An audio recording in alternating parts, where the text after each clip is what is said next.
Ayan, katulad ng pinangako ni vlogger, ito na po yung pera. So hawak na natin yung pera.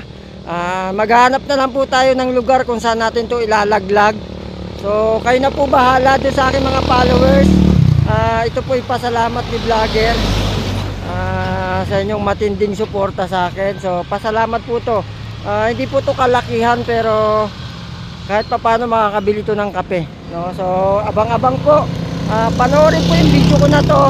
Tapos sugod na po kung alam niyo yung lugar na pagdadrop bayan ko nitong pera. Pumunta na po kayo para mauna. So ayun na. I-ekla-ekla muna po natin konti, maya-maya konti, no? So doon po sa nakakaalam ng lugar na to, itong kalye na to. Ayan, dahan-dahan natin. So ito po yung pera na ilalaglag natin. Manihan po to, bahala na kayo maghanap. So bye bye po, love you.